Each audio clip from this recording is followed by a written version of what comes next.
હવે જોઈએ સમાચાર વિગતવાર। તો 20 મેના રોજ સમગ્ર ગુજરાત સહિત દેશભરની આરોગ્ય સેવાઓ પર મોટી અસર જોવા મળશે। ઓનલાઈન દવાઓનું વેચાણ, અંધાધૂંધ ડિસ્કાઉન્ટ અને ડુપ્લિકેટ દવાઓના મુદ્દે કેમિસ્ટોએ એક દિવસીય મહાહડતાળનું એલાન આપ્યું છે। આ બંધનમાં દેશભરના 12 લાખ અને 1 લાખ ગુજરાતના 35,000થી વધુ મેડિકલ સ્ટોર્સ જોડાશે, જેમાં અમદાવાદના 3,000 સ્ટોર પણ સામેલ છે। કેમિસ્ટ એસોસિએશનનો આક્ષેપ છે કે ઓનલાઈન કંપનીઓ નિયમો નેવે મૂકીને પ્રિસ્ક્રિપ્શન વગર પણ 20થી 40% ડિસ્કાઉન્ટ આપી દવાઓ વેચે છે, જેનાથી નાના વેપારીઓ આર્થિક સંકટમાં મુકાયા છે। હાલાકીથી બચવા માટે એસોસિએશને ડાયાબિટીઝ, બીપી અને હાર્ટના દર્દીઓને આજે જ જરૂરી દવાઓ ખરીદી લેવા અપીલ કરી છે, જેને પગલે બજારોમાં ભારે ભીડ જામી છે। જોકે હોસ્પિટલની અંદરના સ્ટોર અને ઇમરજન્સી સેવાઓ ચાલુ રાખવાનો પ્રયાસ કરાશે।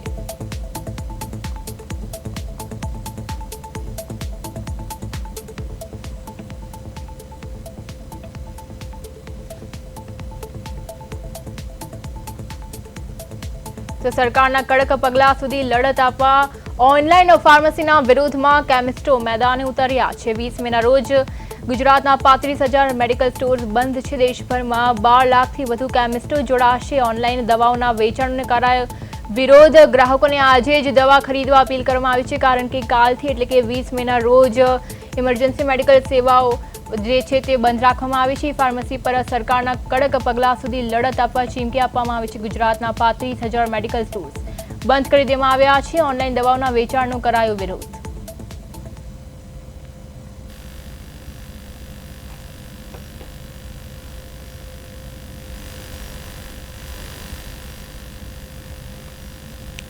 અમારું કેવું છે કે કોઈ તકલીફ હોય, બીપીની દવા લેવાની હોય, એસિડિટી ઘણી થતી હોય, એ બધી તકલીફ હોય છે, એટલે દવા અહીંયા જ અમે લેવા આવીએ કાંઈ માટે।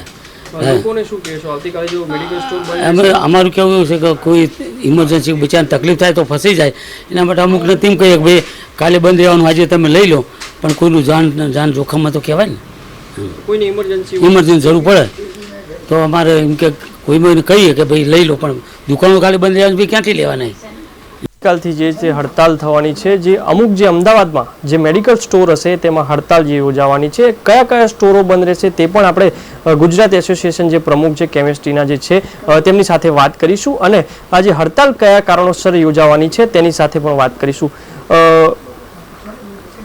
જસુભાઈ, આપણે આ હડતાલ કયા કારણોસર યોજાવાની છે, શું માહિતી છે લોકોને જણાવો, અને શું ખોટી દવા કઈ રીતના ઓનલાઈન જે છે તે વેચાણ થઈ રહ્યું છે?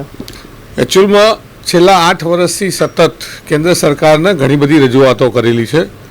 જે તે વખતના health minister doctor Mansukhbhai Mandaviya જ્યારે હતા, અને જે તે વખતે આને ઓફિશિયલ ઓનલાઈનનું જે વેચાણ થાય છે એને ઓફિશિયલ, કારણ કે ડ્રગ પ્રાઇસ કંટ્રોલ ઓર્ડર એવું કહે છે કે ફાર્માસિસ્ટની હાજરીમાં દવાનું વેચાણ થવું જોઈએ।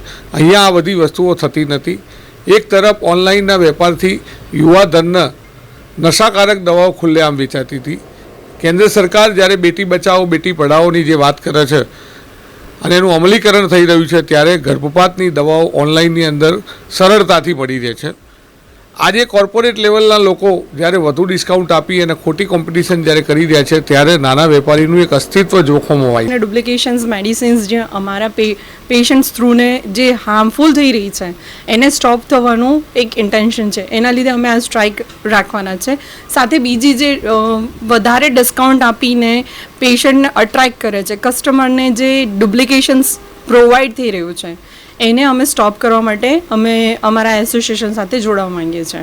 કેમિસ્ટ્રી એસોસિએશન હતા, તેમણે જણાવ્યું કે જો તમારી પાસે સ્ટોક ના હોય તો સ્ટોક ખરીદી લેજો, કારણ કે એક દિવસનું જે ટોકન આપવામાં આવ્યું છે, એક દિવસ જે અમદાવાદમાં જે સ્ટોરો છે તે બંધ રહેવાના છે। ઇમરજન્સી માટે જે સેવા માટે જે હોસ્પિટલોમાં જે સ્ટોર હોય છે, જે મેડિકલ સ્ટોર તે ચાલુ રહેશે, પરંતુ ક્યાંક ને ક્યાંક જે રોડ રસ્તા ઉપર જે મેડિકલો હોય છે ઇમરજન્સી સેવા માટે તે બંધ રહેવાના છે।